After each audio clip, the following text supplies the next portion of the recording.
My name is Kevin, and I'm from Shenzhen, China, currently studying finance and philosophy at Boston College. I have a rather broad question.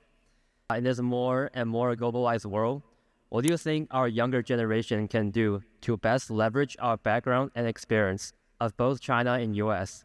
to create values and further benefit two countries' economy and relationship?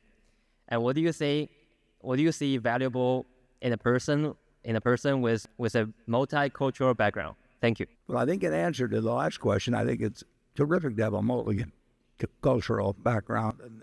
I never was any good in languages, but if I were in college today and in either country, I'd be learning the language of the other country because I think it'll be a great advantage over time. The first part of the question, I'd like to have that stated again to me. I want to be sure I'm answering your specific aspect on the.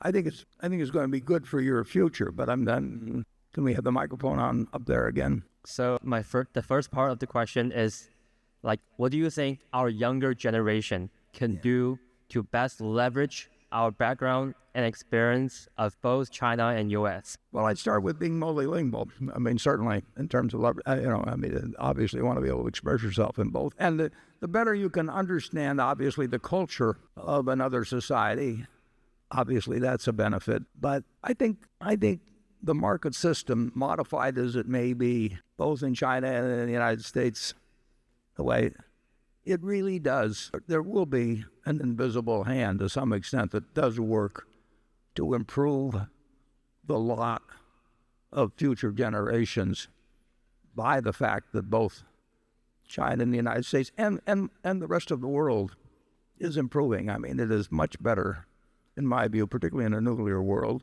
but it's much better to have people prospering throughout the world, partly through their own efforts, but partly through their interactions with the rest of the world. And we've made a lot of progress in that respect, particularly since World War II. I mean, it was a terrific idea to have the Marshall Plan, instead of behaving like we did after World War I and getting the result that we got. I think we behaved much more intelligently after World War II. So I'm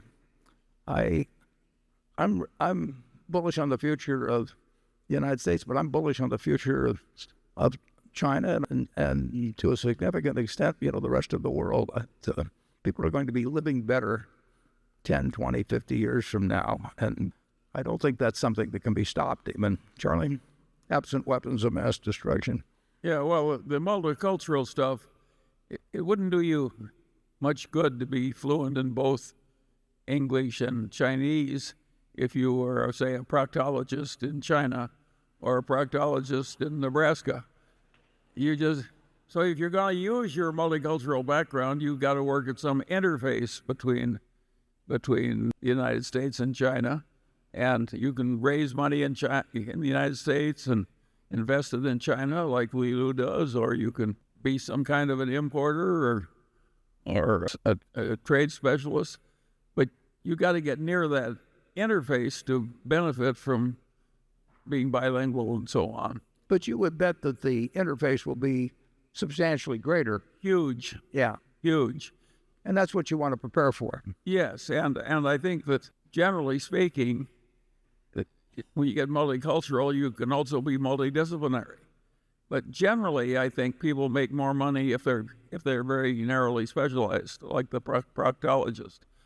And that it's much harder to make a lot of money for most people if you try and imitate Warren and me. I'm glad I didn't meet him earlier. Okay.